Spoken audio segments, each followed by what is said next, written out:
So welcome 2K fans to part 2 of my NBA 2K21 Ultimate Wish List. Part 2 is all about gameplay and things that I'd like to see changed or added to the game. You know who it is. Shout out to the Shake Squad, Naughty Gang Stand Up, it's your boy Shake. And today we're gonna do another wish list video. This is part 2, all about gameplay, and I'll sprinkle a few features in there that I didn't mention in my previous video because of the length. I didn't want it to be too long. Also, in light of the events that are taking place currently throughout America, I want to express to you guys from the deepest portions of my heart, man, to be safe. This video game genre is all about escapism. They create worlds and a place for us to escape and become something that we're not in real life. But right now, there's some real life issues taking place and some real life things going on that some of you guys feel very passionate about, that I'm very passionate about. And I think it's best to make sure that you guys know that it's important to stay safe and think about the ones you love before you get out there and get hurt. But definitely, if you're doing it for the right cause, I stand with you. So number 1 on my gameplay list, keep improving the servers. We can't even begin to talk about gameplay if the servers aren't right yet, especially with this fluctuating overall system. If you take an L, you risk losing your overall, which means losing attributes. Server issues are primarily the reason why people don't trust their jump shots. And latency too. Latency is like the main reason why people don't blame themselves for missing jump shots. It's always 2K's fault. It's lag, it's latency. Fix the servers and I think the whole community would be a lot happier. I want tighter ball handling and quicker crossovers. I'm not talking about the left-right cheese. That's been in 2K forever. But if you go back to 2K13 and 2K14 and perhaps even 2K16, the ball handling, hesitation, deadly crossovers were way better. You didn't need to do too much cheese to get past your defender. There also needs to be a way to cross your defender and not have to go about 10 feet to the left or 10 feet to the right to get past them. There was some standing in place spin dribbles that you could do in 2K14 and 2K15 that have been removed to the game that were legendary, that made you feel like a real ball handler without all the cheesy stuff. Definitely consider the ISO packages from 2K16 and 2K19. Get back to something that kind of creates more variety. Right now, the ball handling and dribble system is very, very bare. Let's find a way to get these dribble controls back to where they used to be. The legendary 2K16, 2K15. We still need physics in the paint. More physics in the paint, less animations. Right now, if you're gonna posterize somebody, if they get caught in an animation, they can jump out of it. So that saves the defender from being put in a rail system or a locked in canned animation where he gets dunked on. And I get it. But if there was more physics in the paint in general, where if you dunk the ball and there just so happens to be a guy in the way on defense and your body collides with his and you fall, or maybe you just knock him to the ground with your knees or your legs while you're swinging on the rim, you know, the way Shaq did Dudley, it would just look a lot more realistic. We need more physics in the paint. This would lead to LOB Posterizers, PUTBACK Posterizers. Even if you add more mocapped falling animations due to contact, that would be a lot better, especially in the paint after dunks.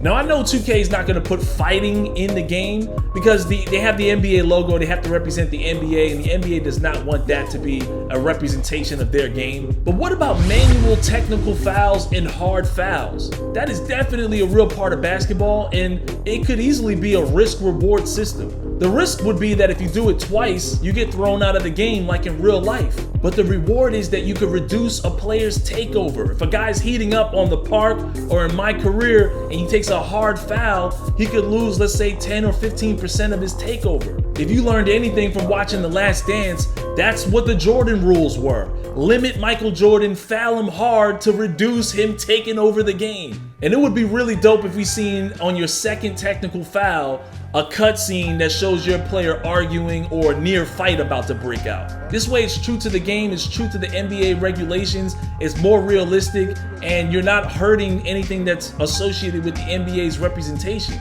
You guys already have the nothing easy park badges where you hard foul people anyway in the park. Just translate that over to my career and allow us to do it manually, not randomly.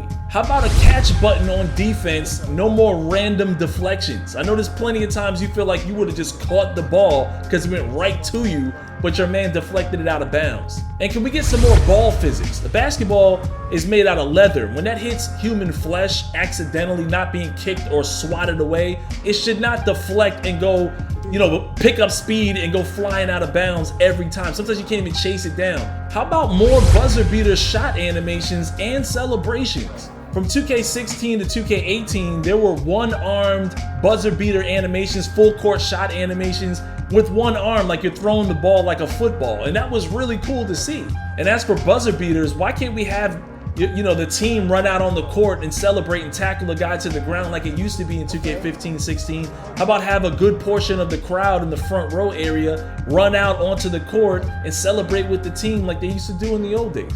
That's why I say we should have a real crowd for the events and for the rec center environments, because it's just like a park event or maybe just a 5v5 pickup game. But if you hit the game-winning shot and the game is close, it'd be really cool to see some fans run out and celebrate with you. And while we're still on the topic of new animations, why not have some basketball-related intros? Me and my friends stopped dancing 2 months into the game's release. Like, we haven't danced in months. We completely stopped doing that because it's a waste of time. But wouldn't it be better to see actual lob animations, crossover animations? Like, you see MyPlayer, who's a playmaker, doing some crossover animations, does a behind the back pass to my teammate, who then lobs it to our third teammate, who dunks it in, and then we point to the other team like, yeah, you about to get this work.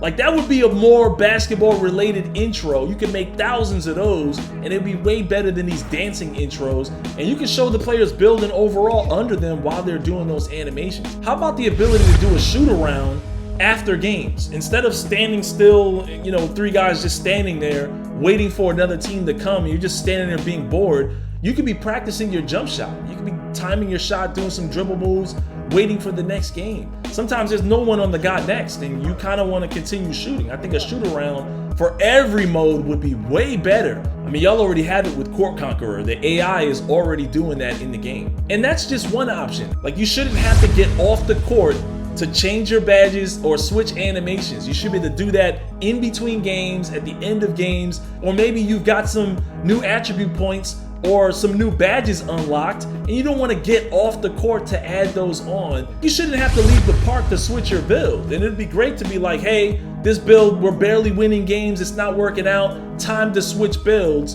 You guys already have rep up animations, but why not player of the game animations? Like, why not have animations that are dedicated to a player who really carried the team, where maybe your teammate on the 2s walks over and pushes you and he's like, yeah, you did, you know, you went off. Or maybe it's on the 3s, you have 2 teammates celebrating that one guy that really went off in that game. And you could probably buy a bunch of those animations and unlock them as you go. Maybe even have your teammates carry you on their shoulders if you win games, you know, hitting game-winning shots and things like that. I just think that would be really cool. How about better sideline saves and animations along the sideline? I want to see one of those Dennis Rodman all-out dive for the ball animations. And why is it when you're 6'6" or taller, it reduces your animations for posterizers? Like, my 6'5" players have a higher dunk rating than my 6'6" players. I'm pretty sure there's some balancing situations that 2K has in place so we don't have overpowered players. But I'm just saying, 6'6", that's your Michael Jordan build. Why does he have a lower dunk rating than a 6'5" or 6'4" player? I'm not talking about vertical, I'm just saying a 6'6" player has a harder time unlocking all the dunk packages than your 6'5" player. How about some on-screen team commands when you're playing with randoms? You know, like for zones, full court presses, and switches. We need more layup packages, reverses, those Rondo fake layups. We want to see some more jelly layups as well. Keep working on more realistic ankle breakers. Currently, it feels like you have to spam snatchbacks in order to drop somebody.